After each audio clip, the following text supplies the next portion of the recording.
Welcome to the Thurston County Board of County Commissioners Board Meeting for Tuesday, April 16th, 2024. It is 2:02 p.m. I'm time answer Chair of the Board. To my right is Vice Chair Commissioner Wayne Fournier, Commissioner Carolina Mejia, and to my left, Commissioner Gary Edwards, and Commissioner Emily Klaus. We have County Manager Leonard Hernandez and Assistant County Manager Rob Gelder. Calling the meeting to order, and we're going to begin with the Pledge of Allegiance to be led by Commissioner Edwards. Please join us.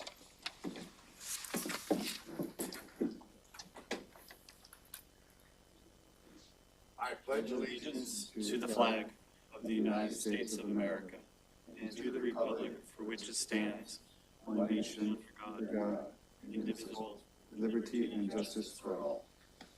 Mr. Vice Chair, would you like to continue with the land acknowledgement? Sir. We would also like to start today with the land acknowledgement. We would like to acknowledge and thank the indigenous Salish peoples whose elders and ancestors have lived on and cared for the land and waterways of this county since time immemorial and who still inhabit the area today. Specifically, the Squaxin Island, Nisqually, and Chehalis people, our sovereign tribal partners. Truth and acknowledgement are critical to building mutual respect and connection across all barriers of heritage and difference. The purpose of this acknowledgement is to disrupt ongoing erasure of injustices done and to remember history as a stepping stone towards healing. Thank you, sir. Next up is a consideration and potential approval of the proposed agenda for today's meeting. Is there a motion? So moved. Second. Motion made and second to approve the proposed agenda. Any discussion? All in favor say aye. Aye. Any opposed? Motion carries. Next up is a presentation regarding a proclamation for Earth Day. And I'm going to ask County Manager to introduce this, and I think we have a guest. Here, yes. Thank you, Commissioners. While climate change and man-made changes such as pollution and deforestation are accelerating the Earth's deterioration, we must also celebrate the great lengths we have come. Millions join together each year to participate in recycling, planting trees, turning off lights, and otherwise reducing their carbon footprints. Here in Thurston County, we have groups such as the Procession of the Species and the children of Thurgood Marshall Middle School who highlight the importance of taking action now. Their dedication to living in balance with the planet that sustains us does not go unrecognized. We thank them for their selfless acts. We do have someone with us from the Procession of Species here to make comment. Just Sterling. It's been a few years. Yeah. Okay. Can you hear me fine? That's Yes, sir. All right.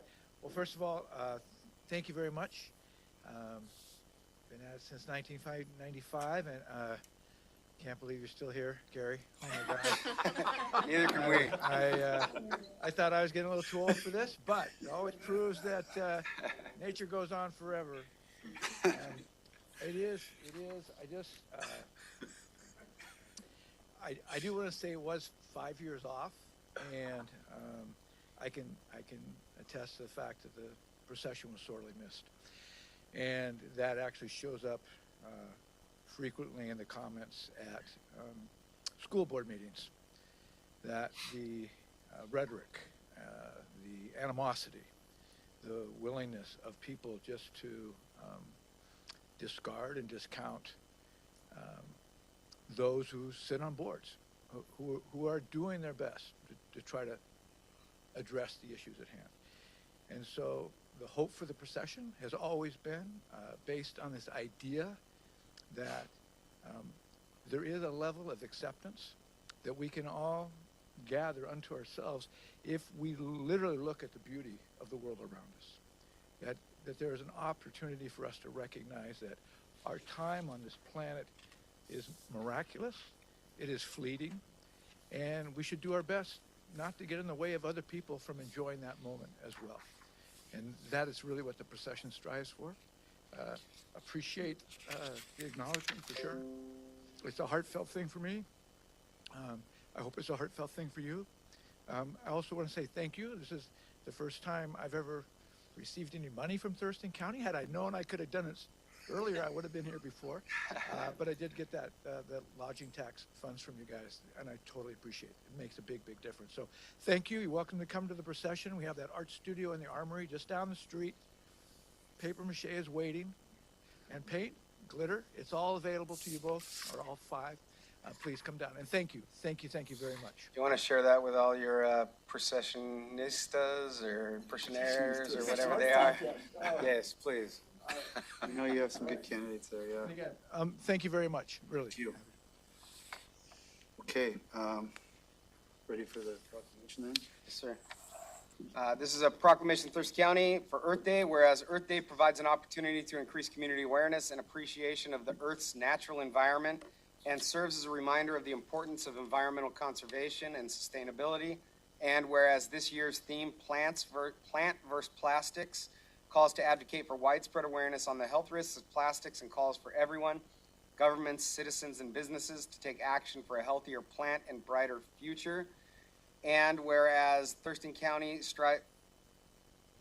strives to provide regional leadership to enhance environmental sustainability for our citizens and future generations, and has signed on to the Thurston Climate Mitigation Plan, a regional agreement to significantly reduce climate polluting greenhouse gases while maintaining and improving our quality of life.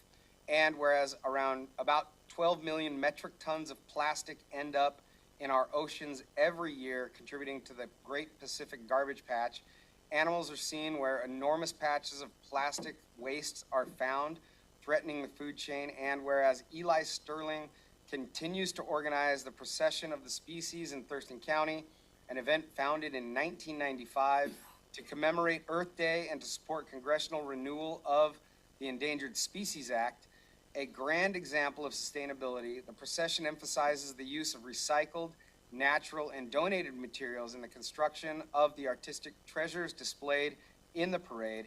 And whereas this year's Procession of the Species will take place on Saturday, April 27th at 4:30 p.m. through downtown Olympia. And whereas more than 5 decades after the first Earth Day, billions of people have answered the call to protect the environment. Today, let us do so again by raising our voices and standing up for our planet and our future. And now, therefore, be it resolved by the Board of County Commissioners of Thurston County, hereby proclaiming April 22nd, 2024 as Earth Day in Thurston County, and encourages all residents to take part in this crucial movement to protect our Earth, adopted the 16th day of April 2024 by the Board of County Commissioners.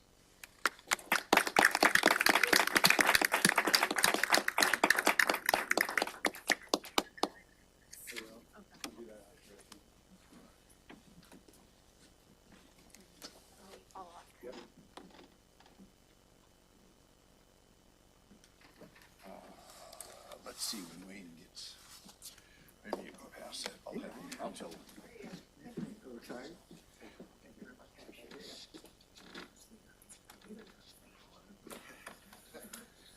I gotta put my hat on. They won't be able to tell us apart. Oh, my goodness gracious. Well, you said worse things to me. Yeah. I do want to hold that, thank you.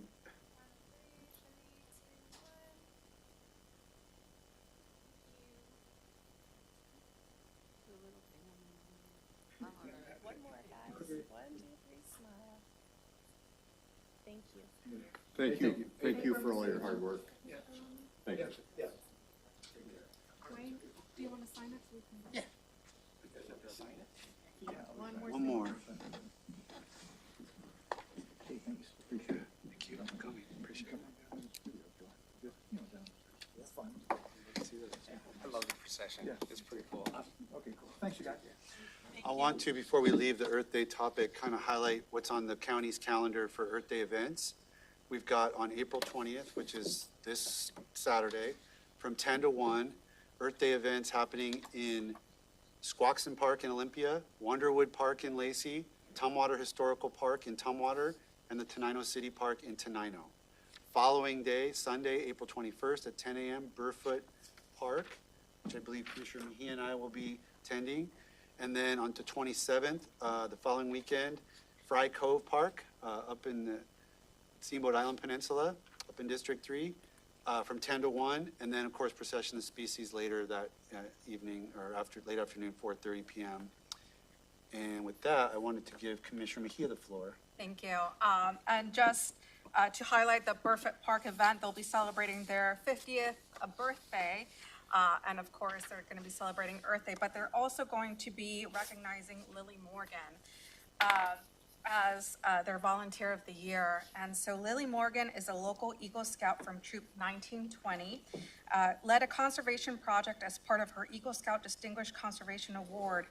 She coordinated 3 dates for ivy pulling at Burfoot Park in October and November of 2023. In March of 2024, she followed up on the ivy pulling by planting native vegetation in the cleared areas to help prevent ivy from regrowing. So 200 native plants such as vine maple, salmonberry, fir, and cedar trees donated by Puget Sound Plants were planted as part of Lily's project. So we will be giving her a recognition certificate on Sunday, so hope you can all join us. Thank you.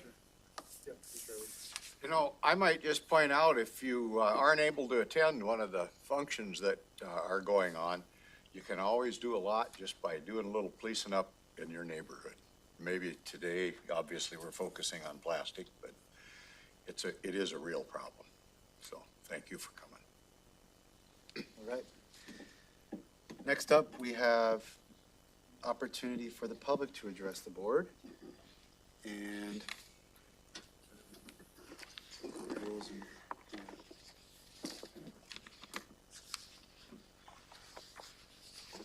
all right, well, we'll wing it on that. There's some basic guidelines that I usually read through to make sure public comment's appropriate. When you're called, you'll give the area of the county in which you reside. You will address board, not staff or the audience. No comments that are lewd, offensive, defamatory, discriminatory. Please be respectful. No promotion of a for-profit business. No remarks about pending land use permits that may come before the board on appeal in quasi-judicial status. Written materials you provide to the board become subject to disclosure under the Public Records Act.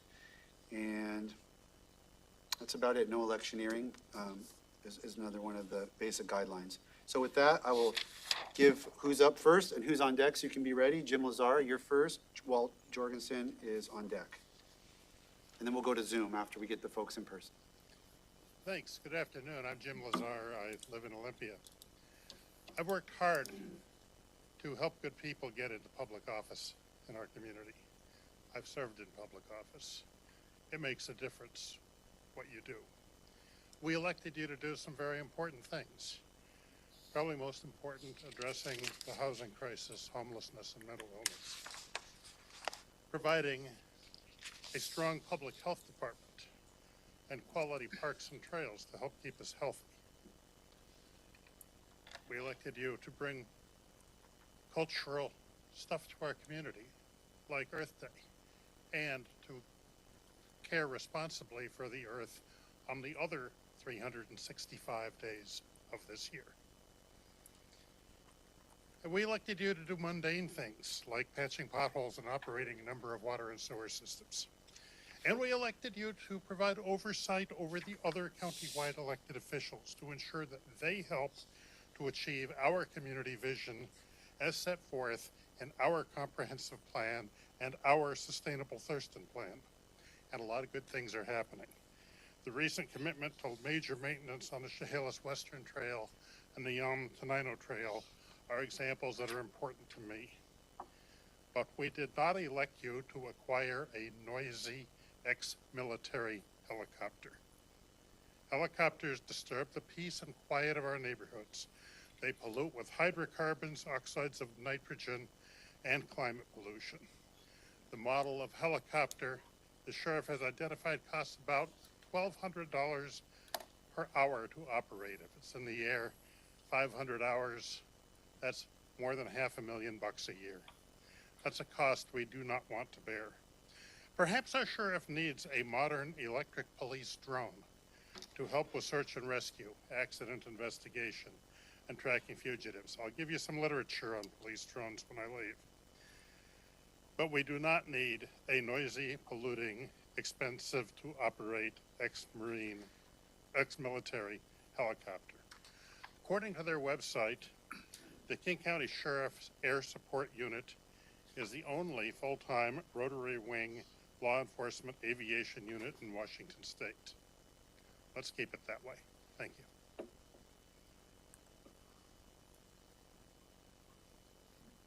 Where's that material, Jim? You'll make copies of it.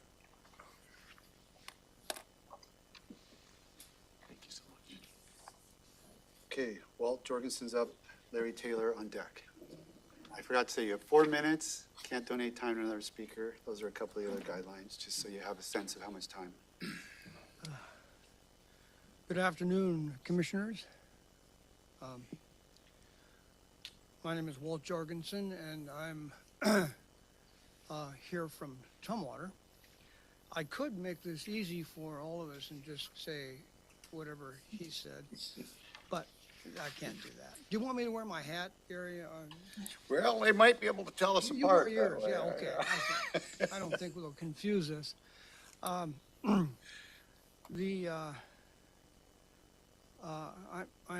here to talk about the same general topic, which is the helicopter. And I think that I did some research too, if you can call poking around on the internet research. You probably can these days, because lately I noted that, and I can't qualify my source, but that Wikipedia was considered to be actually better than the ones they used to sell us door to door. I was surprised to hear that. But in any event, I did look up a couple of things about the helicopter issue, and notably the drones. And one might say, well, as a former sheriff, Commissioner Edwards might wonder, what are you going to do with a drone? Well, you can of course have surveillance, but what else I found, and they don't go fast enough to actually chase. The video I saw of a recent high-speed chase, it was 80 miles an hour. The drones get up to about 45, but of course you could deploy them around the county, and they don't have to chase a car. They could actually head them off. But what are they going to do? We're going to bomb them? Actually, what they can do is one thing is they can interfere with the ignition on a car and stop it. There are some qualifications to that I won't go into, but that seemed like a pretty good idea. I think on the top of things, though, with the current controversy, to say the least, about the aircraft noise at the airport, that acquiring a helicopter probably would not be on the top of the list of the solutions for this particular problem. And in general, on that too, I would hope that there is, and there probably is, whoever's going to do research on this, that they could start off with a statement of what we're trying to accomplish. And that may translate into a helicopter or a drone or something else. And I'll leave it to your staff people, who certainly are much more competent than I am, to conduct that research and come up with the appropriate solution. But I suspect it is not going to be a helicopter. Thank you. Larry Taylor's up, Kim Kelly on deck. Yes. Hello, I'm Larry Taylor from the Hawkesbury area. I was here 2 weeks ago talking about a proposal for a roundabout at the Martin Deutero Meridian intersection, which is over in Hawkesbury as you go, just before you go down the hill into the Nisqually Valley. We think with this large volume they have, this is from a presentation that Intercity Transit presented some time ago. You have 5 lanes from the east, 5 from the west, 3 from the south, 3 from the north. If you just take a look at this, and then their simplified version of the roundabout, we think they've oversimplified it just way too much. So it's incorrect. Everyone, if you look up on Google and read about roundabouts, it says, oh, they're safer, they're better. It's not true in all cases. We have 3 roundabouts on Ridgeview Drive. We like them. They're great for slowing down speeders. But when you put them on a main arterial, you can jam up really bad. And just for your, hopefully you guys will take a look at some of the information. I've got another collection of letters. They're different than last time. There's a book out there by Federal Highway Administration, 277 pages. It's like an encyclopedia on roundabouts. You don't need to study it, but I've copied a little bit from it for you. But it's just more complex than most people understand. If you just take a look at one that right now has been a problem in the past, there's a roundabout on Marvin with Britton Parkway and Willamette on the other side.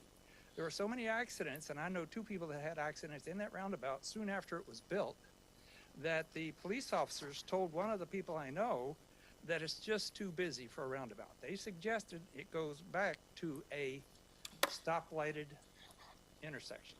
But instead, the traffic people, they put in a relief lane so that you don't have to go into the roundabout in all cases. There's one that bypasses the roundabout. That's how dangerous they can be. So if you put a roundabout on this Martin intersection, I think there's no room for any relief lanes. There's going to be a big problem. We're going to have, it's called saturation. At 85% of capacity, things pretty much really back up. With a stoplight, you know you're eventually going to get through the intersection. With a roundabout and the real big backups, what do people do? They take chances. They jump out when they shouldn't. So please take a look at our letters.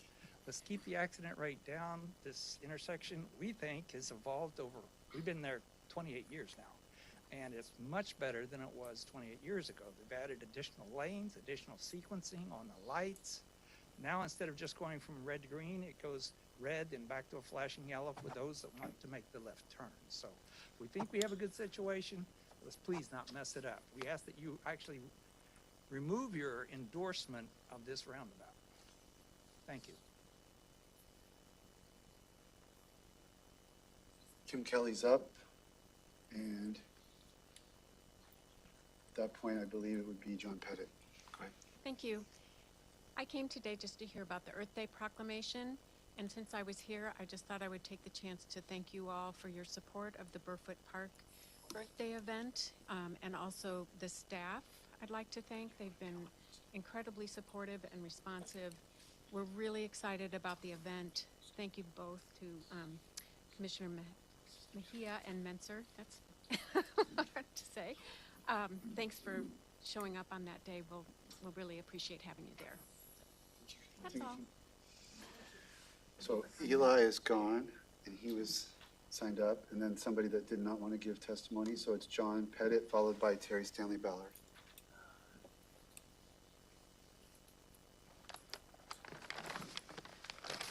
Fun today. I'm actually here today. I'm John Pettit. I live out on Rich Road. And I'm here today that my main focus is going to have to do with a little bit of your upcoming budget amendment that you want to talk about here in a day or two. And one of the particular topics that I find to be difficult is the combination of making a fund into some type of independent accounting process, the Public Safety Sales Tax Fund. So the problem we have here is that first we take the fund money and we put the fund money into the fund. Okay? Then after we put that fund money in, now you have it planned that you're just going to throw in a whole bunch of money from the general fund. Now, the issue at hand here is this, is that when you have a general fund, that is a type of fund that is designed to allocate a certain amount of money into it on an annual basis. A special fund is a special revenue. Funds are savings account. I gotta tell you, I did a little research. San Bernardino County, incredible. They have almost $1 billion in revenues built up in funds. And why is that? Because they recognize funds are savings accounts. They're not check accounts. They're savings accounts for when you have something to do. Now, one of the problems with the concept, well, there's a couple right now for sure, but one of the problems that deals with this concept of taking the sheriff's department fund and putting it into this other fund is January 1. Saying January 1, what's that? Well, unlike down south where they have their budget run from June to June or so, they, January 1, all of the particular budget appropriations that have not been spent for a certain fund lapse. They go back. So I need somebody to tell me how they're going to take the general fund money back out of that account after you've mixed them all together. You commingle them together to such a point it's not identifiable as to what money comes from where. The only appropriate way to handle if you have a fund like the public sales tax fund is you have this fund, it builds up, it stays there, you don't pull money back out, it stays there. It's not general fund money, special revenue. You have the general fund over here. You have, just like you have right now, a sheriff's fund. Not really a sheriff's fund, but a sheriff's department budget. Budgets and funds are different. And you take money from the special revenue fund that'll cover the cost of the officers. You take money from the general fund, which will cover the cost of the pre-existing levels of service. And then you service that fund. You don't combine them and commingle the funds. You are asking for a major catastrophe, and when you can tell me how, at the end of the year, you're able to take out the money you don't know about, I want to learn about that. One last little quick detail. I'm at the end of my time. Your program suggests moving $24 million over right away into the fund here. Well, you're halfway through a year. You don't retroactively appropriate money. Appropriations can only be made going forward. Are you planning on putting the full $24 million that was allocated for the sheriff's budget for this year into the fund? It's a mess. Just do things the traditional, proper way and don't commingle funds. Thurston County hasn't worked real well doing that. Thanks, Thank you sir. very much. Terry Stanley Ballard is up. And then we'll go to Zoom.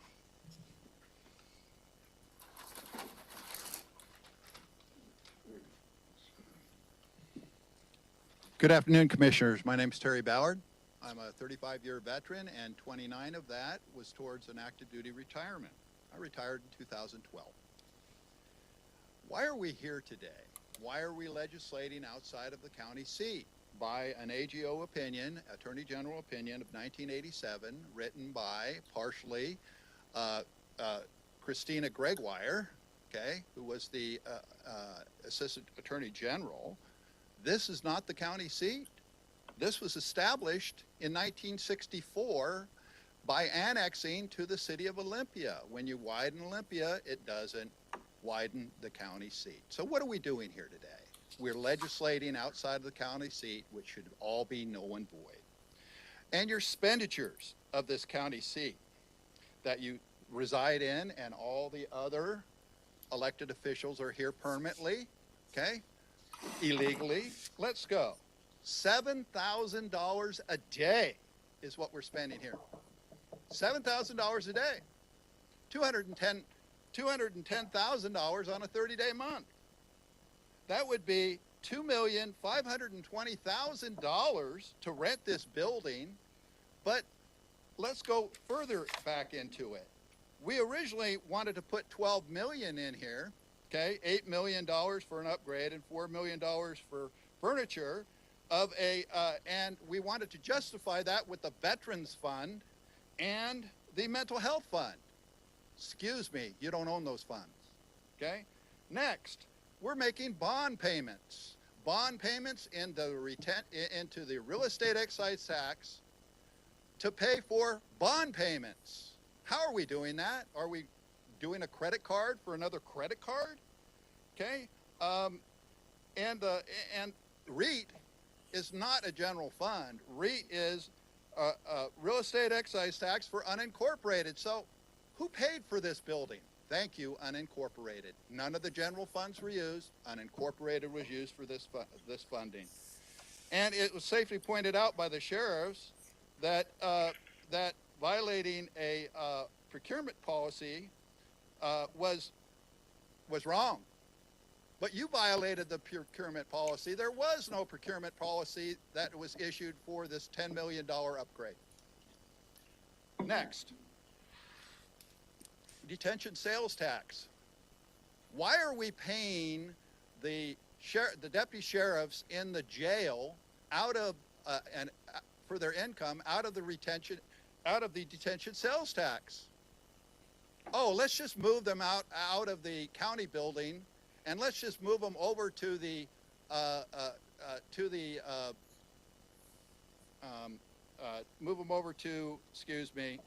where the kids reside, down at the courthouse, the other courthouse, where you could have moved the other, not the Superior Court, but the District Court, where you could have moved that and solved the whole problem. But let's move out. Who is actually renting that building? Who is upgrading that building? Who is paying for services to maintain that building up at Building 1? Who is paying for that? Why don't we have money in there paying for it? Why do we need a $50 million bond to make a law and justice center? Who's paying for that? I'll bet you. I'll know. Hey, unincorporated Thurston County, we get screwed. But you know what's funny about this whole commissioner? 5 of them, 4 of them live in unincorporated, and they voted unincorporated to pay for all this cost. We're getting robbed. You best look at your your proposition. It's improperly written. Thumbs up, sir. Thank you.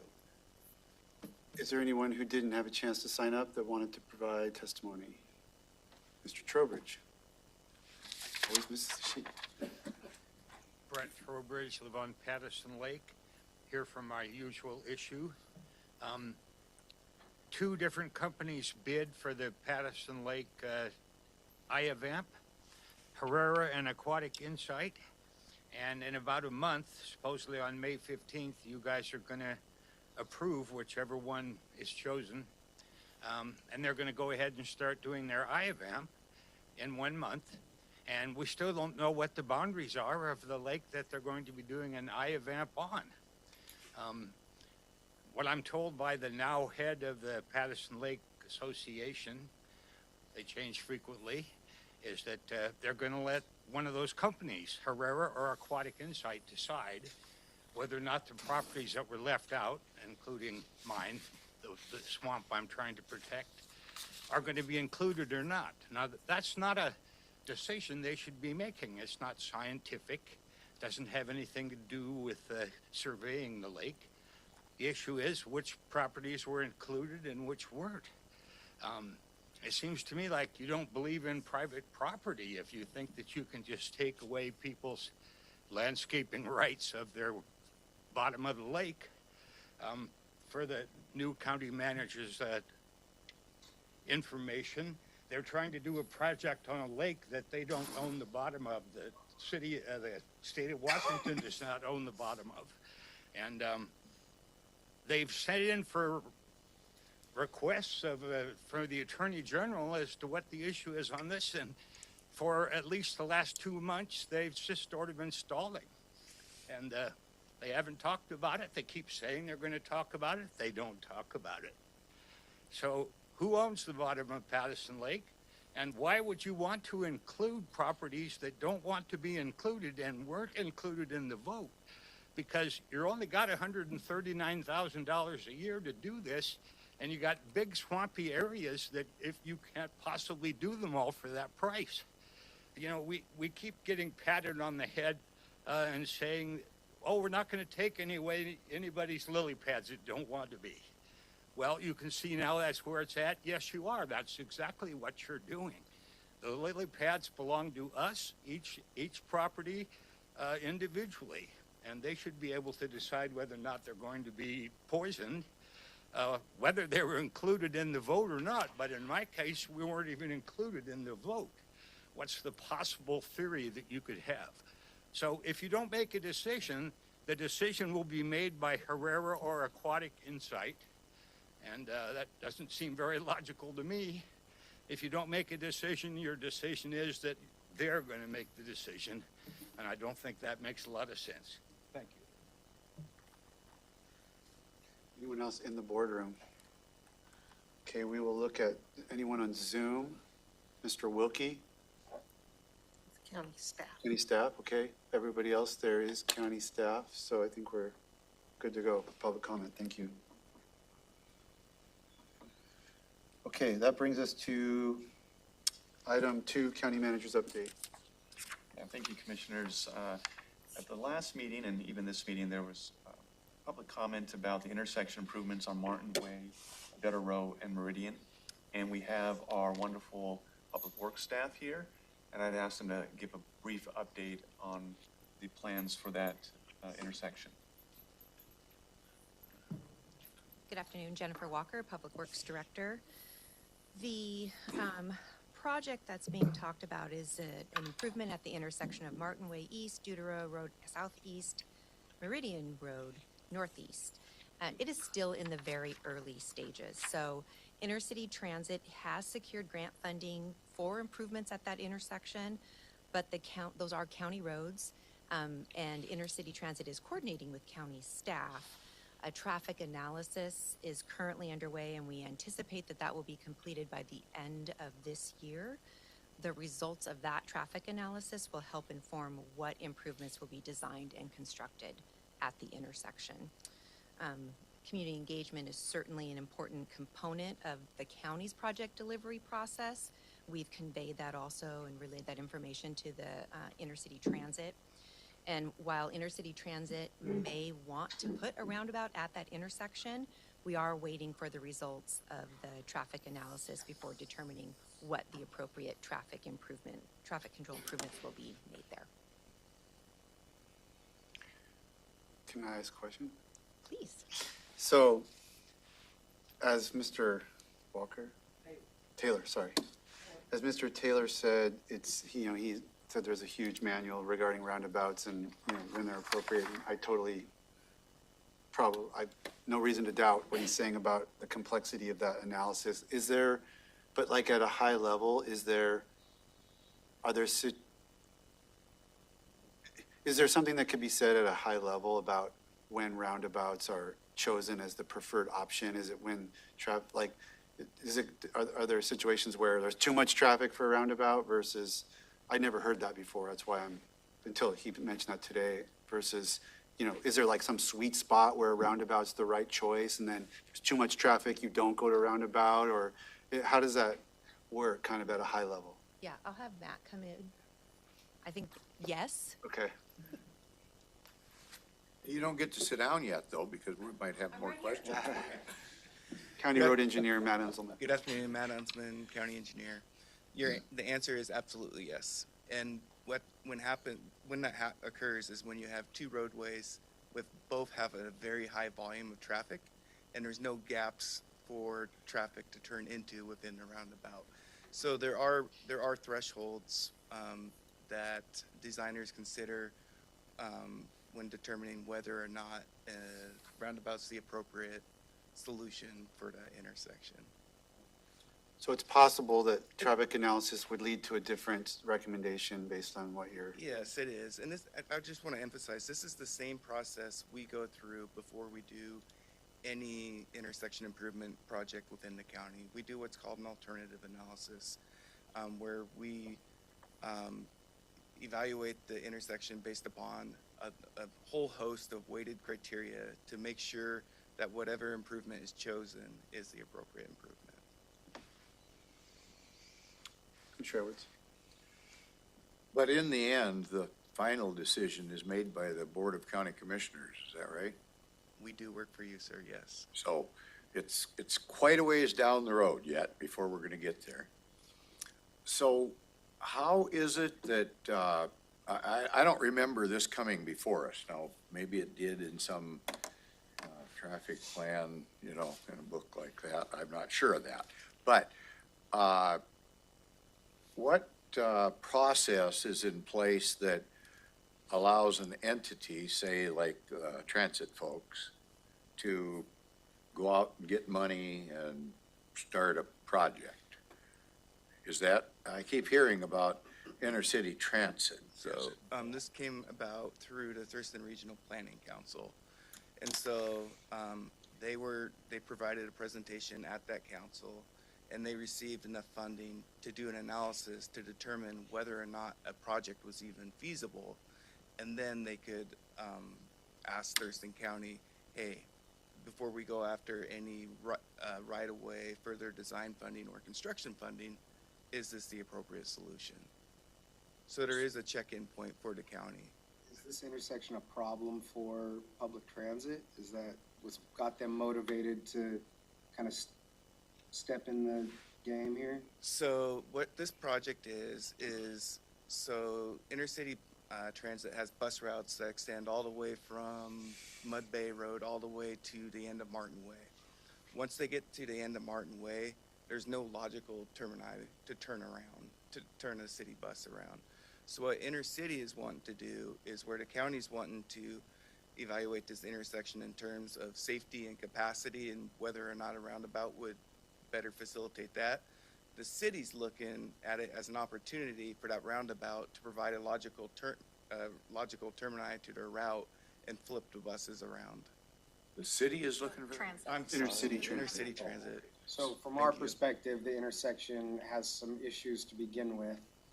And intercity transit is also looking for an opportunity to build a turnaround for their buses. Correct, and I wouldn't say that this intersection by any means is like the highest safety problem in the county or even the highest traffic capacity issue in the county. But there is an opportunity to improve this intersection through a project that would be funded by intercity transit if the project is deemed feasible after the traffic analysis.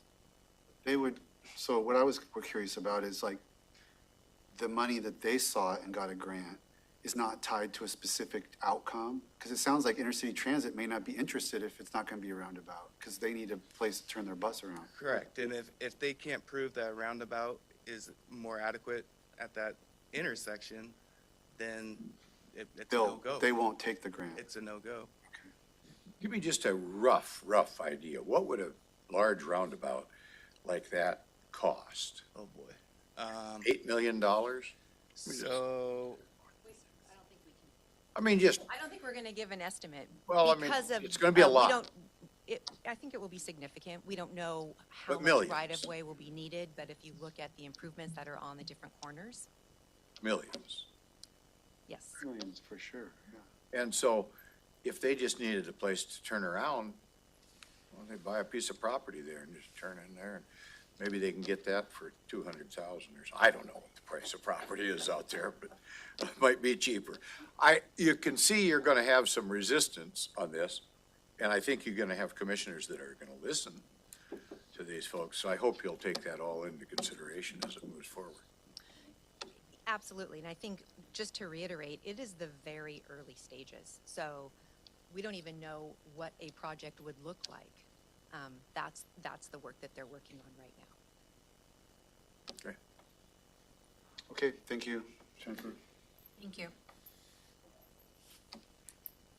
Okay. So that was county manager's update. Anything else, county manager? That's all for now, thank you. Okay. Trying to keep track of our place here. So now we are on consent agenda, and we have items 3A to 3G. Does any commissioner want to pull an item from the consent agenda? Not hearing any, is there a motion regarding the consent agenda? So moved. Second. Motion to approve consent agenda made and seconded, non-debatable motion. All in favor, say aye. Aye. Any opposed? Motion carries. Those items are approved. We're going to go to department item 4A, which is a family support, under Commissioner's Office, Family Support Center, Federal Office on Violence Against Women Grant, MOU. Robin Campbell, Assistant County Manager. Thank you, Commissioner. Robin Campbell, Assistant County Manager. And this afternoon, I am requesting that the board authorize a memorandum of understanding between the county and the Family Support Center that will enable the Family Support Center to apply for a federal Department of Justice Office on Violence Against Women grant. The county has been entering into MOUs with the FSC for many years now. I believe this is the 4th consecutive MOU. We do this every 3 years. And again, this enables the FSC to receive funding, federal funding, that supports services to women who experience domestic violence in our community. So we ask that you approve this, and then the MOU is signed by the chair of the board, the county prosecutor, the county clerk, and the county sheriff. Any questions from board members on this item? Is there a motion? I move to approve the memorandum of understanding between the county and the Family Support Center regarding the Office on Violence Against Women grant in support of an application for federal funding, and authorize the chair of the Board of County Commissioners, the county prosecutor, the county clerk, and the county sheriff to sign the MOU. Second. Motion's been made and seconded to approve this MOU. Any discussion? All in favor, say aye. Aye. Aye. Any opposed? Motion carries. Next up is Community Planning and Economic Development, Habitat Conservation Plan Land Acquisition. Andrew DeFobis, Senior Planner from CPAC. Good afternoon. Good afternoon, Commissioners and County Managers. Andrew DeFobis, Senior Planner with Community Planning. I'm here today to request the board approve a purchase and sale agreement of a 5-acre piece of property and authorize the county manager to execute the purchase upon the close of the due diligence period. This matter is related to the county's Habitat Conservation Plan, or HCP. The property in question is within the Tenino Pocket Gopher Service Area. The purpose of the acquisition is to manage the property for prairie and wildlife habitat in order to generate mitigation credits to offset anticipated development in the service area. The property is located off Old Highway 99, about 3 miles north of Tenino, adjacent to West Rocky Prairie. It features mima mounds and native prairie vegetation on site. This would be the first HCP acquisition within the Tenino Pocket Gopher service area and would put the county approximately 2 years ahead of projected demand in the area, which is the overall target across all service areas of the HCP. We have drafted a purchase and sale agreement with the seller, which is before you today, and are actively working on an appraisal, title search, and other due diligence items. Next steps after the purchase, if approved, would be to draft a conservation easement, a management plan, and related documents in order to prepare for future release of the credits on the site. That concludes my remarks. Are there any questions I can answer? And this is up against at least a larger piece of property that's being utilized, is that right? It is adjacent to West Rocky Prairie, which is owned by Department of Fish and Wildlife, and then another parcel owned by Puget Sound Energy, both of which are managed for native wildlife habitat. Near the historic location of the 1968 Sky River Rock Festival. Apparently so. And hopefully, if this needs to be maintained, you might be able to coordinate with other like-thinking entities that are trying to do the same thing and maybe get some efficiency for the taxpayers. Absolutely. Thank you. And you know, maybe I'd point out on a lot of these items that we're going to be voting on today, we've had a lot of discussions on these, so don't think we're just rolling them through. We've had a lot of discussions ahead of time, so thank you.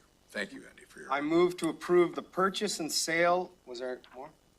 No, he's good. The purchase and sale agreement for 5 acres of Tenino Pocket Gopher habitat in an amount not to exceed the appraised value and associated closing costs, and authorize the county manager to execute the purchase and sign related closing documents within 90 days of the purchase and sale agreement being finalized, in order to facilitate future development by establishing TPG species credits pursuant to the Thurston County Habitat Conservation Plan. Second. Got a motion and a second to approve this land acquisition. purchase and sale agreement. Is there any discussion? All in favor, say aye. Aye. Any opposed? Motion carries. Thank you, Annie. Information technology is next. 6A, waive competitive bidding requirement for consulting contract. Sherry Ilg, IT Director, to brief the board. Good afternoon. Thank you. Sherry Ilg, IT Director. I am seeking authorization to waive competitive bidding and execute an agreement with OpenGov in the amount of $32,979 for professional service deployment. OpenGov is the tool financial services uses to provide transparency and reporting of budget data to our citizens. OpenGov interfaces with our current financial system to present Thurston County revenue and expenditure data. And in order to continue using OpenGov, we must build the interface to our new financial system, Oracle. This amount will be paid for using TC Connect project funds. And I can answer any questions you have. See no questions, so I will ask for motion. I move to waive competitive bidding requirements in accordance with Thurston County Purchasing Policy 6G and authorize the Director of Information Technology to execute an agreement with OpenGov in an amount not to exceed $32,979 for professional service deployment. Second. Mr. Edwards keeps nipping you out. Motion's been made and seconded to waive this competitive bidding requirement for this contract. Any discussion? Call for the vote. All in favor, say aye. Aye. Any opposed? Motion carries. Thank you, Sherry. Thank you. Right, Public Works. Whole number of items, and we've got a whole team from Public Works. We're gonna start with 7A, BNSF Railway Grade Crossing Construction and Maintenance Agreement for Marvin Road Upgrade Phase 1. Good afternoon, Commissioners. I'm Ben Enfield, Senior Civil Engineer with Thurston County Public Works Design Engineering Group. Public Works is requesting permission from the Board of County Commissioners to move to approve the grade crossing construction and maintenance agreement between Thurston County and BNSF Railway as part of the Marvin Road Upgrade Phase 1 project, and to authorize the Public Works Director to execute the agreement. This agreement includes obligations of Thurston County and BNSF as part of the removal of a railroad crossing, surface and crossing equipment, along with a permanent easement for access. Marvin Road crosses through BNSF Railway property just south of Union Mills Road, and the railroad spur line at this location has been inactive for many years. The county has negotiated with BNSF for many years, and they have agreed to remove the existing at-grade railroad crossing along with the signal equipment at this location.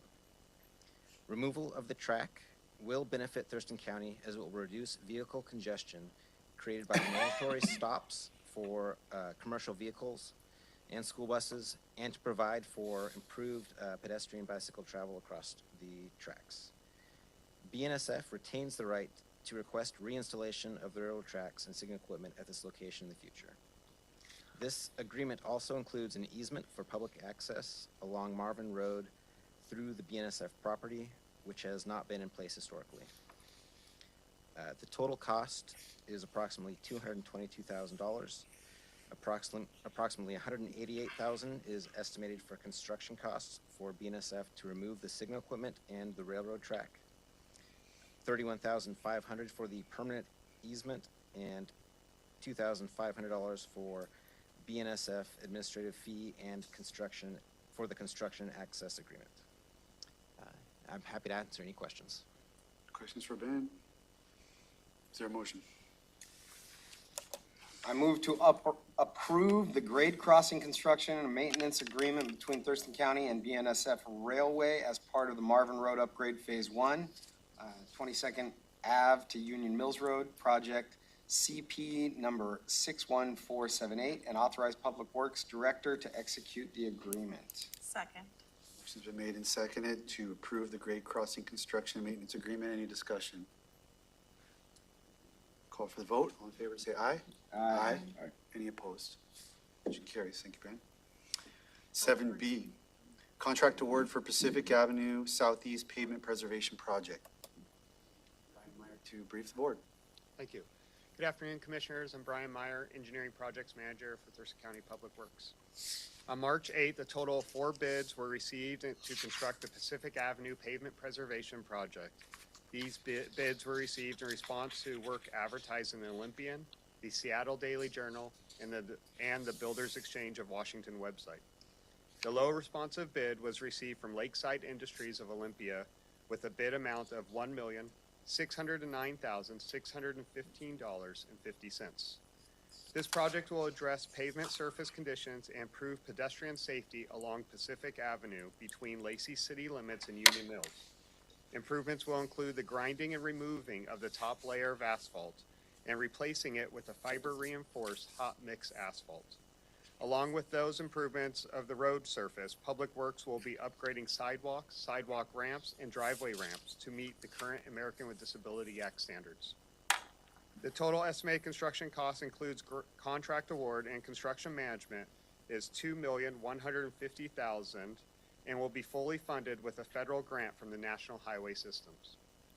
Public Works is requesting the Board of County Commissioners to authorize the Director of Public Works to execute the contract for the construction of Pacific Avenue Pavement Preservation Project to Lakeside Industries and any change orders for this project due to unforeseen conditions, only up to 10% of the contract.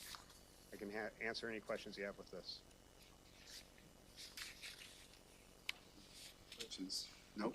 Okay. Is there a motion? I move to award the contract for Pacific Ave Southeast Pavement Preservation Project, CP number 98408, to Lakeside Industries, Inc. of Olympia, Washington, the amount of $1,609,615.50, and to authorize the Director of Public Works to execute the contract and any change orders for this project due to unforeseen conditions only, not for changes in scope, for up to 10% of the contract, $160,961, or an aggregate of $1,770,577. Second.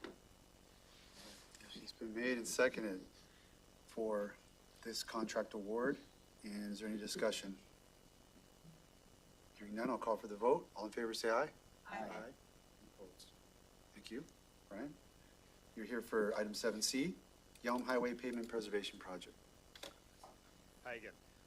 So this project also was opened on March 8th. A total of 4 bids were received to construct the Yelm Highway Pavement Preservation Project. These bids also were in response to the work advertised in Olympian, the Seattle Daily Journal, and the Builders Exchange of Washington website. The low responsive bid was received from Granite Construction Company of Olympia, Washington, with a bid amount of $2,653,441.50. This project, along with Yelm Highway, will address the pavement surface conditions between Yelm Highway, on Yelm Highway between Rich Road and Lacey city limits. Improvements will include the grinding and removing of the top layer of asphalt, replacing it with fiber reinforced hot mix asphalt. We'll also be upgrading sidewalks, sidewalk ramps, driveway ramps to all meet current American with Disability Act standards. The total estimated construction cost, including construction award and construction management, is $3,350,000 and will be funded with a federal grant from the National Highway System and a Complete Streets grant from the Transportation Improvement Board. Public Works is requesting the Board of County Commissioners to authorize the Director of Public Works to execute the contract for the construction of the Yelm Highway Pavement Preservation Project to Granite Construction and any change orders for this project due to unforeseen conditions only up to 10% of the contract. I'll be happy to answer any questions. See no questions. Is there a motion? I move to award the contract for Yelm Highway Southeast Pavement Preservation Project, CP number 98409, to Granite Construction Company of Olympia, Washington, in the amount of $2,653,441.50, and to authorize the Director of Public Works to execute the contract and any change orders for this project due to unforeseen conditions only, not for changes in scope, for up to 10% of the contract, $265,344, or an aggregate of $2,918,786. Motion's been made and seconded regarding the Yelm Highway Pavement Preservation Project, awarding the contract. Granite Construction Company. Any discussion? Hearing none, I'll call for the vote. All in favor say aye. Aye. Any opposed? All right. Thank you. Item 7C is approved. We'll move on to item 7D, interlocal agreement with City of Rainier for sports courts amenities. Mike Lohman to brief the board. Good afternoon, Commissioners. Mike Lohman, Road Operations Manager of Public Works. Thurston County Parks and Trails owns a trail corridor, the Elm Rainier to Nino Trail, that traverses the city of Rainier. Through a strategic partnership, Public Works and the city of Rainier propose to construct improvements within this corridor right-of-way near Wilkowski Park. Improvements will include 4 pickleball courts, concrete walkway, picnic table pads, and the associated storm drainage, lighting, fencing, and other appurtenances. The city will manage all planning, design, construction, and project coordination. Once constructed, the city will be responsible for ongoing operation, maintenance, and upgrades to the sports courts amenities necessary to ensure their safety, function, accessibility, and purpose. Thurston County will contribute $430,000, which includes $300,000 in park impact fees to support the construction of these improvements. An interlocal agreement with the city of Rainier has been prepared to document this agreement. This ILA has been approved and executed by the city. Public Works is requesting the Board of County Commissioners approve the ILA between Thurston County and the city of Rainier. And I'm happy to answer any questions. Questions for Mike? Nope. Is there a motion? I move to award the contract for move to execute an interlocal agreement between Thurston County and the city of Rainier for improvements within the county's Yelm, Rainier to Nino Trail corridor, right-of-way to include sports courts amenities. Second. Motion and second to approve this interlocal agreement. Any discussion? Hearing none, all in favor say aye. Aye. Any opposed? Okay, motion carries. Thank you. Okay, moving on. Public Works, 7E, project prospectus and local programs funding agreement for State Route 507 and Vale Road Southeast Roundabout Project. Marcus Storvik to brief the board. Good afternoon. Hey, good afternoon, Commissioners. Marcus Storvik, Senior Civil Engineer, Public Works, and I will be addressing the next 6 items. Public Works will be awarded a total of $7 million in state funding by means of Washington State Legislative Direct Appropriation for the State Route 507 and Vale Road Roundabout, County Project number 61566. This is a single-lane roundabout identified as a part of Washington State Department of Transportation, or WashDOT, safety plan to manage travel speeds and reduce conflict points at rural intersections. It originated as a WashDOT project, but was turned over to the county after they completed their pre-design analysis for design and construction, but Thurston County plans to reevaluate that as a single-lane roundabout. There are 2 other roundabouts along State Route 507 that were also turned over to other local agencies. WashDOT authorizes funding in phases, and each phase requires execution of agreements or supplements. Today's action will authorize the obligation of $400,000 of state funds for preliminary design with no required local match. Subsequent supplements will obligate funding for future phases of this project. I'm happy to answer any questions. Any questions? Yep. By any chance, do you happen to know, like over the last 10 years, how many accidents have been there? I mean, it's probably in your paperwork. I'm not trying to trick you. It's been a serious spot. Absolutely. I think the last data showed about 58 collisions over 10 years, including 2 fatalities. Yeah, okay. I just think the public ought to know what's going. Thank you. Very good. Is there a motion? I move to approve the project prospectus and local programs funding agreement with the Washington State Department of Transportation and authorize the Director of Public Works to execute the prospectus and agreement and all subsequent amendments and supplements for State Route 507 and Vale Road Southeast Roundabout Project, CP number 61566. Second. Motion's been made and seconded to approve the project prospectus and funding agreement. Any discussion?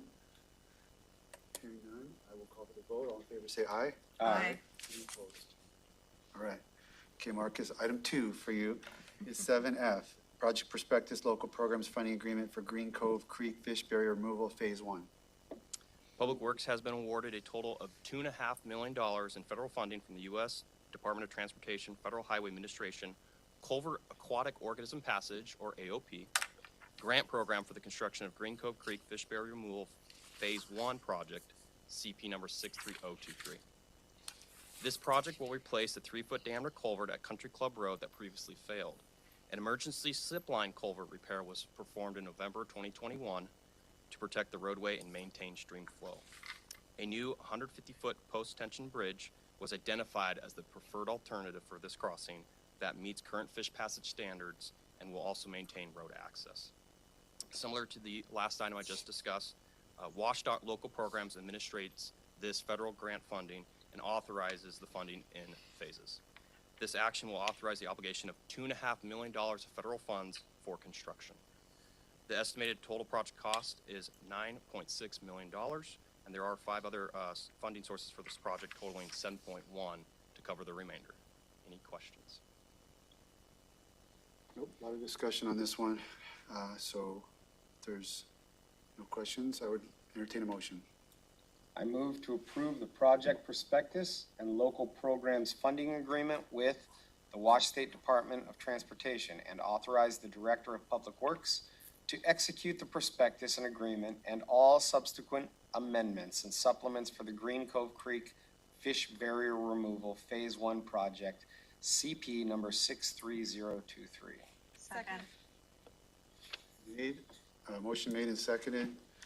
Is there any discussion on this motion? I guess I would like to say something. I'm so excited that we're finally at this point with this project, and just great work to our Public Works team and like acquiring these grants, and it's very exciting. So thank you for all your hard work. We sat in the old building, kind of looking at each other with not knowing where we were going to get the money to make this happen, and here we are with 6 different rated funding sources and some federal funding and a 150-foot bridge that Matt says is good as it gets from a public works engineering standpoint in terms of a really cool project. And so, yeah, it's very exciting. Thank you. Thank you. We've got the motion and discussion, so I will call for the vote. All in favor, say aye. Aye. Any opposed? Motion carries. Okay, we have a related phase 2. Just going to turn it back over to you, Marcus. It's item 7G. Thank you, Commissioner. As mentioned, this is the Phase 2 County Project 63026.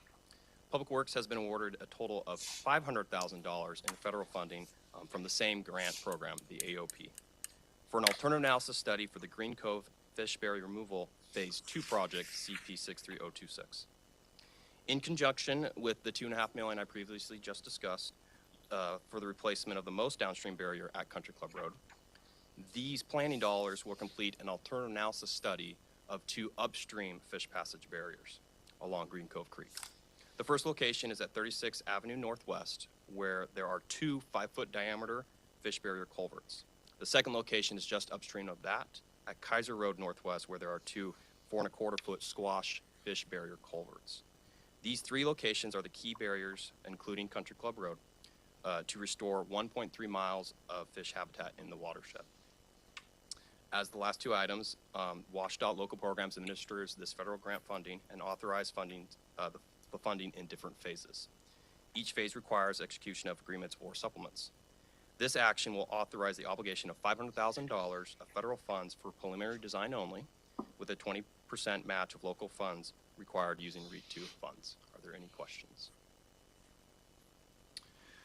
I would ask, so this is the next culvert up from where we're doing the bridge replacement? The next 2, correct. The next 2? Correct, Okay, 2 I was going to different say, sites. because I knew there were 2, but so Yes. phase 2 incorporates 2 different. Correct, All right, yes. got it. That's awesome. All right, so with that, is there a motion? I move to approve the project prospectus and local programs funding agreement with the Wash State Department of Transportation and authorize the Director of Public Works to execute the prospectus and agreement and all subsequent agreement amendments and supplements for the Green Cove Creek Fish Barrier Removal Phase 2 project, CP number 63026. Second. Motion made and seconded to approve this project prospectus and local funding agreement. Any discussion? Just one thing, did you mention the amount of salmon habitat that's gonna create? Say that and I missed it. Correct, just the phase 2 is 1.3, so when you add the phase 1 and 2, total is 1.9 when you add all together. I just thought that's worth pointing out. Thanks. Okay, call for the vote. All in favor, say aye. Aye. Any opposed? That brings us to 7H, resolution and called for sealed bids for Green Cove Creek Fish Barrier Removal Phase 1. Yes, so going back to now the phase 1 63023 project. Public Works is requesting permission from the board to call for sealed bids for a contract to construct the Green Cove Creek Fish Barrier Removal Phase 1 project, CP number 63023. As previously mentioned, this project will replace a culvert at Country Club Road that previously failed. The new 100-foot post-tension bridge will be installed that meets current fish passage standards and will maintain road access. The estimated total project cost is approximately $9.6 million. The 6 funding sources for this project includes $3.7 million in a Public Works Board loan, the $2.5 million in culvert AOP funds, $500,000 from the Thurston County PUD. There is a water line that is associated with this work that they will be paying for. $2.55 million in real estate excise tax funds, $200,000 in county road funds, and $150,000 in stormwater utility funds. Are there any questions? We've talked all about the phase 1 and the bridge, and we've talked a lot less about the other 2 upstream. And are those just culvert replacements? I can't remember what the projects were on those. That phase 2 project, as we currently have identified, it's a study to determine if it's going to be a culvert, a bridge, Okay. other options. Okay, So so we'll have we're- a preferred alternative. We're not sure. Okay, Correct. perfect. Explains my confusion. Okay, perfect. Any other questions on this one? Is there a motion? Move to approve the resolution calling for sealed bids and authorize the county engineer to set the bid date and time for receipt and opening of sale bids for Green Cove Creek Fish Barrier Removal Phase 1 project, CP number 63023. Second. Motion and second to approve the resolution calling for sealed bids. Any discussion on that motion? Hearing none, I'll call for the vote. All in favor, say aye. Aye. Any opposed? All right. Onward to item 7I, resolution and call for sealed bids for Thompson Creek Road Southeast at Thompson Creek Fish Passage Project. So switching gears here now, talking about a different project, Thompson Creek, for call for sealed bids. We're requesting permission from the board to call for sealed bids for a contract to construct Thompson Creek Road Southeast at Thompson Creek Fish Passage Project, CP number 63025. The estimated construction cost is approximately $750,000, and Public Works received a grant of $500,000 from the Brian Abbott Fish Barrier Removal Board, in addition to another $80,000 from Salmon Recovery Funding Board, with the remaining project costs coming from REIT 2. The current 10-foot corrugated squash culvert, which is a fish barrier, will be replaced with a 70-foot prefabricated bridge opening over 10 miles of fish habitat. The bridge was previously purchased through a separate solicitation, which saved the county 12 months of lead time. This allowed Public Works to contract for the manufacture and delivery of the new bridge in advance of the fish window during which they are required to be installed, which is a very good practice we've been very successful with the fish program. Are there any questions? When you say squash culvert, I was wondering that too. Is that like a term being of art, squished, or is that just? like is that a term for a culvert? We do use the term, so you typically have a perfectly circular, ideally. Thank you. Culvert, but the top of it is squished a little bit, so that it actually expands. The diameter expands. So when you say it's a squashed culvert, you're saying it's Literally. been squashed. Correct. As designed, Okay. as it is design element, it's designed to be like that. Oh, okay, so it is a Now term I'm of even art. more confused. Yes. There should be some photos as an attachment showing that it's not perfectly round. It's actually the diameter in the middle is longer than if you do the height. So It's kind of like you squeeze a thing, and is that to make it better for fish, or just stronger engineering perspective? more hydraulic capacity. It's for convey water better. So it's squashed as that's a design feature. Correct, and it Okay. has to do a lot with low profile crossing. So if you have a perfectly circular culvert, it has a greater height clearance. So if you squash it, you don't have that. There's no height. squash involved. No. No vet gourds or pumpkins. No. Okay. No. I just thought I thought that we were talking about maybe like it's gotta be like replaced because it's been deformed by like pressure. Driven over too much or something? Yeah, or something, like when the culvert collapses or something. Anyway, great, I'm glad I asked that one. Okay, ready for motion? Move to approve the resolution calling for sealed bids and authorize the county engineer to set the bid date and time for receipt and opening of said bids for the Thompson Creek Road Southeast at Thompson Creek Fish Passage Project, CP number 63025. Second. Motion's been made and seconded to approve the resolution calling for sealed bids. Any discussion on the motion? Hearing none, I'll call for the vote. All in favor, say aye. Aye. Any opposed? Motion carries. Okay, last item for Public Works, 7J, resolution for temporary closure of Country Club Road Northwest from Country Club Loop Northwest to 40th Lane Northwest. Thank you, Commissioners. This is in regards now to the Phase 1 Green Cove Creek project we previously discussed. Public Works is requesting to temporarily close Country Club Road Northwest from Country Club Loop Northwest to 40th Lane Northwest to accommodate the construction of the Green Cove Creek Fish Barrier Removal Phase 1 project, CP number 63023. This closure would be up to a 15 consecutive month time period during said construction. Access to private property along the closure will be maintained. The total detour length is 2.1 miles and will take approximately 6 minutes for the longest extent. A communication plan to notify stakeholders such as local residents, emergency responders, and school districts has been developed.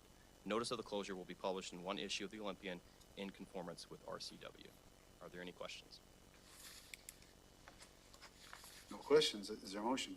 Move to approve the resolution authorizing the county engineer to temporarily close Country Club Road Northwest from Country Club Loop Northwest to 40th Lane Northwest for up to 15-month time period between June 1st, 2024 and October 31st, 2025. Second.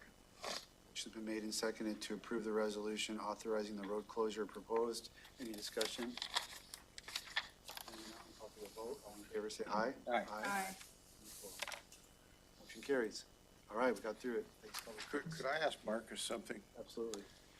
Maybe next time when you come with culvert replacements, if you could bring the number and miles of habitat improvement and the number of culverts that we've replaced over the last 7 or 8 years, I think because it's a big issue to a lot of people and they hear 1, 2, 3, whatever we're doing at that particular time, I think they'd be impressed that we're making that kind of investment into our wildlife situation. Yeah, absolutely, and I don't have the number of specific culverts, but I know we're at 17 miles as of today. So after the summer, we'll be up to almost 30. Okay, well, thank you very much. Thank you. Okay, should have time to complete this agenda before our 3:30 public hearing. Next up is item 8, standing items, which begin with commissioner reports. I'll start with Commissioner Klaus this week. If you have Okay. any. Yeah, I do. I have quite a few, actually. Let's see. Okay, so I'll start on April 4th. Going way back since we're doing every 2 weeks now for our meetings. So I had constituent meetings on the 4th. I met with Nate Block from the Resource Hub and Auditor Hall. On Friday the 5th, I met with Katie Strozik to talk about opioid settlement funding. I met with Ben Miller-Todd, our Emergency Services Director, to discuss naloxone in response to overdoses. And I met with Sarah Hawk regarding Joint Animal Services meeting on the 8th. And then on the 8th, which was Monday, I just had our Joint Animal Services Committee meeting. Tuesday the 9th, attended the Board of Health meeting. Wednesday the 10th, attended ORCA board meeting and toured the Silver Springs Organics Commercial Composting Facility in Rainier. On the 11th, Thursday, it was a pretty busy day. I met with Beth Dolio to discuss legislative priorities for 2025. I met with Public Defense Director Patrick O'Connor to discuss the new caseload standards. And I met with Sheriff Sanders to discuss the intentions for his forum, which happened that evening. We also discussed his recent request for the flock cameras, Star Chase, Grappler, and helicopter. Our conversation really focused on improved pursuit safety, and we discussed the upcoming changes to the laws that will take place in June regarding pursuits. And I hope to continue these conversations to determine the best use of the sheriff's office resources, and identify ways that we can continue to improve public safety. On the 12th, I had the Thurston Mason BHASO governing board meeting, and I met with Danny Madrone from Olympia City Council to discuss the Deschutes Estuary and Regional Housing Council issues. And on the 15th, yesterday, I had the Thurston Climate Mitigation Collaborative Retreat with Commissioner Rentzer. Excellent, thank you. Thank you. Commissioner Edwards? I think the only one that I'll report on from needs adjusting is the communication center meeting. So we're still working a little bit on the tower, and I think we're getting closer on the radio tower. Rob's shaking his head over there, so we're making headway. Okay, good. Thank you. Commissioner Fournier? I gave a report on my external boards and commissions yesterday, so I'm not gonna go over that again, but I do want to mention that just yesterday, the art contest, the Board of County Commissioners' first ever countywide art contest opened yesterday, and submissions will be due the last week of May. This art contest is open to youth, adults, and county employees. The winners will have the opportunity to have their artwork displayed in a county facility for the next year. The theme is what makes Thurston County feel like home. Everyone is encouraged to participate. For more information, you can go to the county website or Facebook page. Flyers are being posted around the county, and we have partnered with a few different groups to help spread the word. Thank you.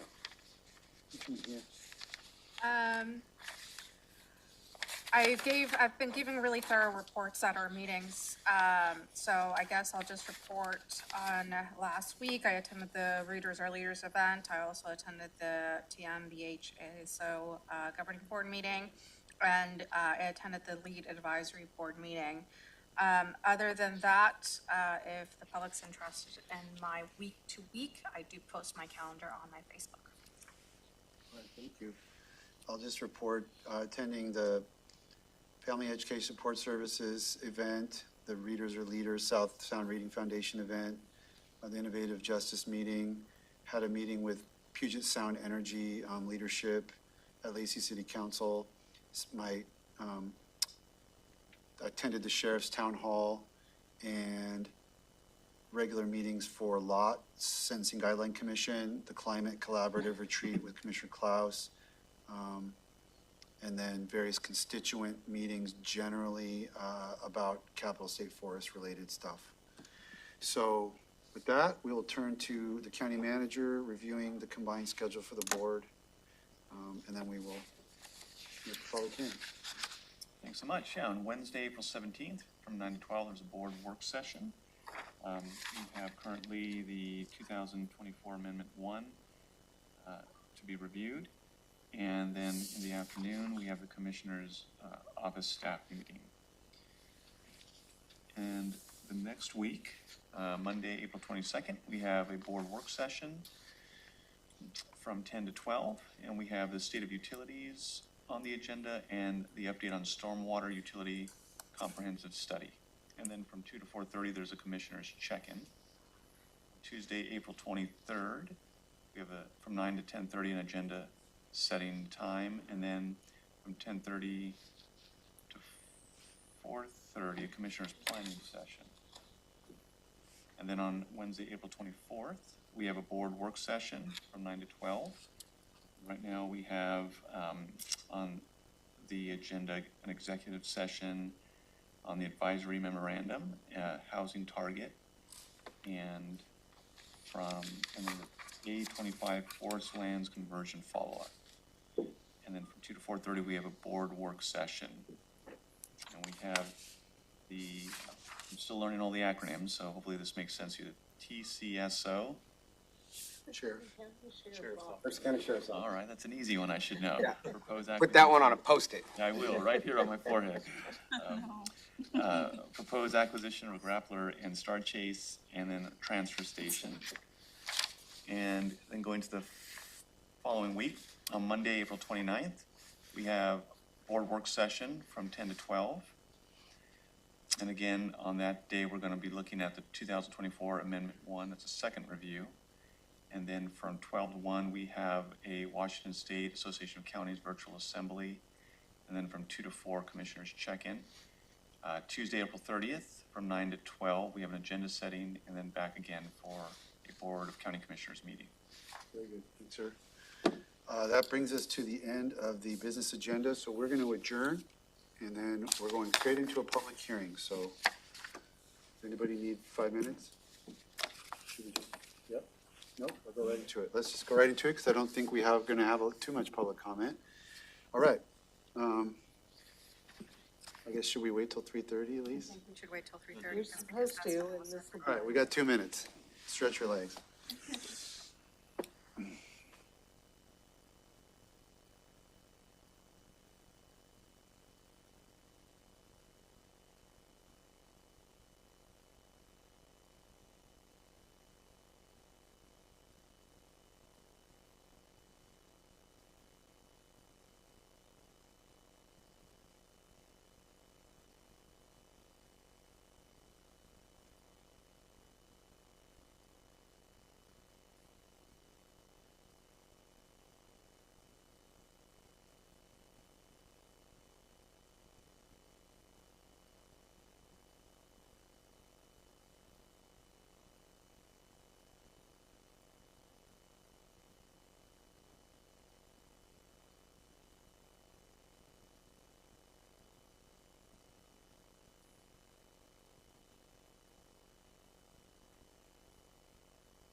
All right, good afternoon. Welcome to the Thurston County Board of County Commissioners Public Hearing. It's Tuesday, April 16th, 2024. It's 3:30 p.m. My name is Ty Menser, Chair of the Board. Commissioner Vice Chair Wayne Fournier to my right, Commissioner Carolina Mejia, Commissioner Gary Edwards, and Commissioner Emily Klaus, County Manager Leonard Hernandez, and Assistant County Managers Robin Campbell and Rob Gelder. We have, the topic today is ordinance to amend the Fair Board apportionment and fair fees. The purpose of this public hearing is to accept and consider public comment related to the proposed ordinance to amend Thurston County Code, Chapter 248 and Section 250.060 to change the structure of the Fair Board and Fair and Event Center fees. This is a hybrid public hearing. Those wishing to testify have joined by Zoom, by phone, emailed comment, or mailed-in comment. If you wish to testify, please visit the Thurston County homepage online, select BOCC meetings, hearings, and work session agendas. The information to join this public hearing remotely is posted there. If you do not wish to testify but would like to listen and follow along, please watch the live stream through the Thurston County YouTube channel to help us manage attendance. Jeremy Davis, Community Planning and Economic Development Operations Manager, will provide information on this topic. Those who have joined in the board meeting room and via Zoom will have opportunity to testify. You will have 4 minutes. Time may not be given to another person. When you are called on, please state your name and address for the record. Public hearing is now open. Jeremy will present information on the application, written comments submitted, posting requirement, any additional information requested by the board. Good afternoon. Good afternoon, Chair Menzer, Commissioners. Again, Jeremy Davis, Operations Manager for the Community Planning and Economic Development Department. And as Chair Menzer indicated, today we're here to hold a public hearing on proposed changes to the Thurston County Code related to the Thurston County Fair Board, as well as fees for the fairgrounds during the fair event and otherwise throughout the year. First off, the Thurston County Fair Board is organized under RCW 3637, our agricultural fairs and poultry shows, and codified again under Thurston County Code Chapter 2.48. The current Thurston County Fair Board is comprised of a total of 16 members, with 2 from each of the former 3 county commissioner districts, and then a total of 10 at-large members. Currently, the 6 members from the county commissioner districts do need to be residents of their district. Excuse me. The terms of the Fair Board members, as it is now, vary from 2 to 4 years based on the specific Fair Board position. The proposed changes with this ordinance would retain the 16-member Thurston County Fair Board, as well as, of course, the at-youth members. In addition, we would be adding the ability for the Board of County Commissioners to appoint ex officio members to the Fair Board to assist them in their work for the residents of Thurston County.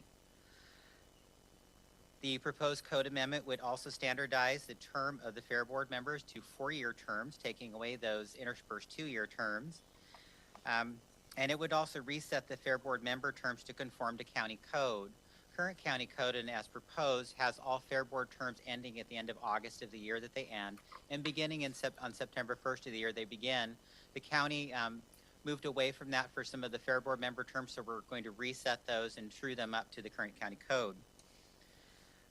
In addition, the code would be amended to allow for the county manager to set fees for the fairground and event center based on costs and remove references to specific fees that are currently in county code to allow for regular fee updates. Notice of this public hearing was published in the Olympian on April 5th. We also notified the Thurston County Fair Board, and of course staff presented the proposed code at their meeting in March of this year. And I've also received no written public comment regarding this proposed code amendment. And with that, I'd be happy to answer any questions the Board of County Commissioners may have. Any questions for Jeremy?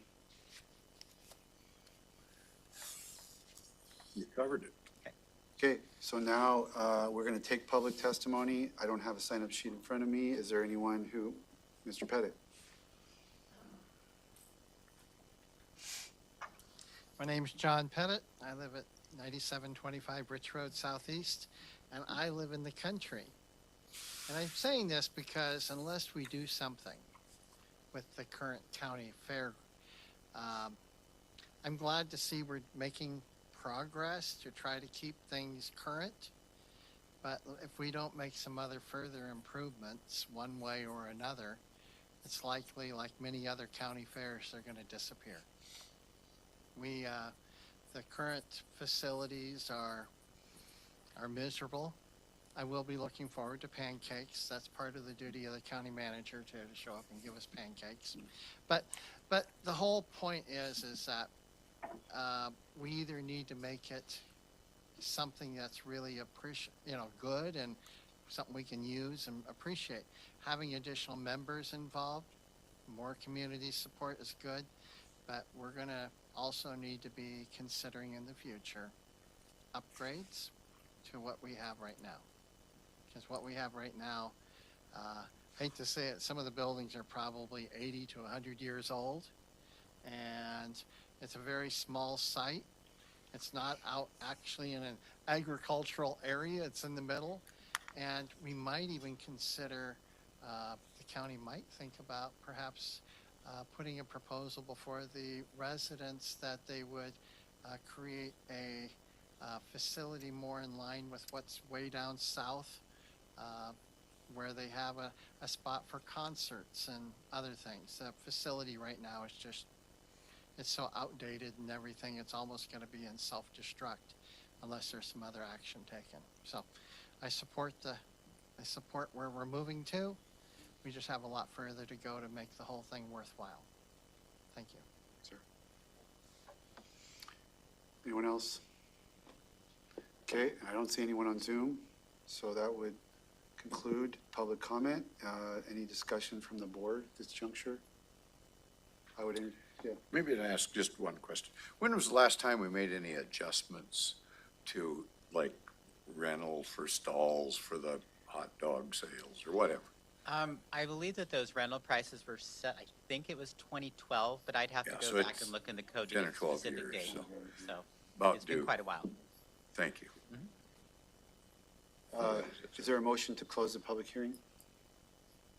Okay. Second? Second. Okay, motion and a second to close public hearing. Any discussion? Call for the vote. All in favor, say aye. Aye. Any opposed? Public hearing is closed. Would we like to take action at this time? Sir, I would like to take action today. Well, I wasn't gonna do that. I wasn't said you stealing wanted it from, I don't want to steal it from the I'll do vice it. chair. I move to approve an ordinance amending Thurston County Code, Chapter 2.48 and Sections 2.50.060 and change the structure of the Fair Board and Fair and Event Center fees. Second. Oh. Motion and second to approve this ordinance regarding the Fair Board and Fair and Event Center fees. Any discussion on the motion? Hearing none, I'll call for the vote. All in favor, say aye. Aye. Any opposed? Okay, that's it. Thank you, Jeremy, for being the ramrod.